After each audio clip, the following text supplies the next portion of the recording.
Hello बच्चों, good morning. बच्चों, जैसे कि कोणों के विषय में आप सामान्य जानकारी रखते हैं,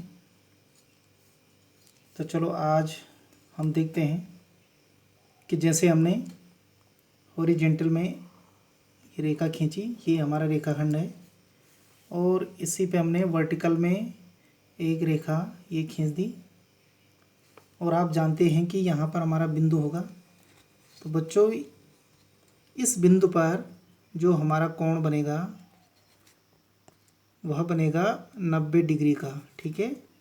और बच्चों, इसको हम कहेंगे समकोण, ठीक है बच्चों, या इंग्लिश में कहेंगे राइट एंगल।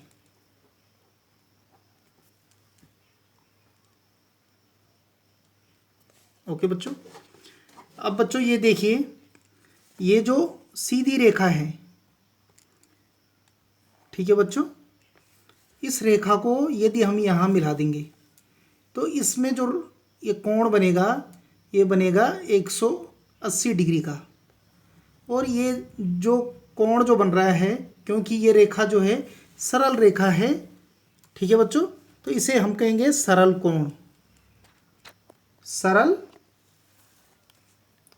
कोण, या इंग्लिश में कहेंगे स्ट्रेट एंगल,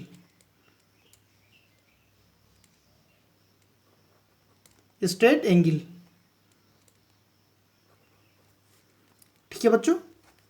ये हमारा समकोण है, और ये समकोण जब डबल हो जाएगा तो ये बन जाएगा हमारा 180 का सरल कोण, ठीक है बच्चों।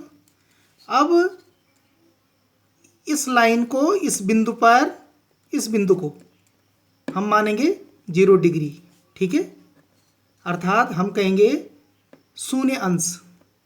अब 0 से 90 के बीच में जितने भी कोण होंगे, जैसे एक कोण ये बन गया, ये रेखाखंड यदि हम इस बिंदु पर मिला देंगे तो इसमें एक कोण ये बन जाएगा, तो जितने भी कोण होंगे उनको हम कहेंगे न्यून कोण, ठीक है बच्चों, उनको हम कहते हैं न्यून कोण, या अंग्रेजी में कहते हैं एक्यूट एंगल, ठीक है बच्चों, एक्यूट एंगल, ठीक है। अब बच्चों इधर देखिए कि 90 डिग्री से अधिक और 180 से कम, 90 डिग्री से अधिक और 180 से कम जितने भी कोण होंगे, जैसे एक कोण ये बना, तो ये जितने भी कोण होंगे इनको कहेंगे अधिक कोण, ठीक है बच्चों, इनको कहते हैं अधिक कोण, ठीक है, इंग्लिश में कहते हैं ऑप्टस एंगल, ऑप्टस एंगल।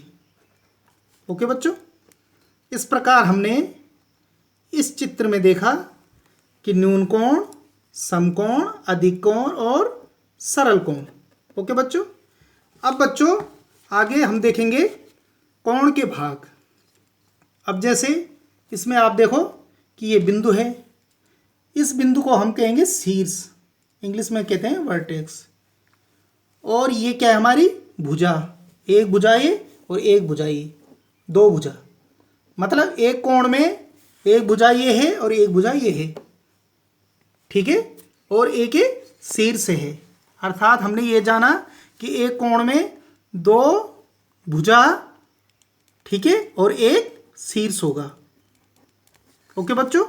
और बच्चों आपने एक चीज़ ध्यान में रखनी है कि जो कोण की इकाई होती है, यूनिट होती है, वह डिग्री होती है, ठीक है बच्चों, या हिंदी में कहेंगे अंश या मात्रा, और इसको छोटे से जीरो या बिंदु से हम लिखते हैं। ओके बच्चों। अब बच्चों आज का कुछ आपके लिए होमवर्क है। अब जैसे इन आकृतियों में आप देख रहे हैं अलग अलग कोण हैं। अब जैसे इस आकृति में देखो 1 2 3, इसमें 1 2 3 4 5, और इसमें 1 2 3 4। तो बच्चों आपने ये लिखना है कि निम्न आकृति में बने कोणों को पहचान कर नाम लिखो। आपने सबके नाम लिखने हैं कि इन आकृतियों में कौन कौन से कोण हैं, न्यून कोण है कि समकोण है कि अधिक कोण है, ठीक है बच्चों। और साथ में आपने यह भी लिखना है कि इन आकृतियों में भुजा कितनी कितनी है। अब जैसे इस आकृति में देखो 1 भुजा 2 भुजा 3 भुजा, अर्थात इसमें 3 होंगी। फिर उसके बाद आपने देखना है कि इन आकृतियों में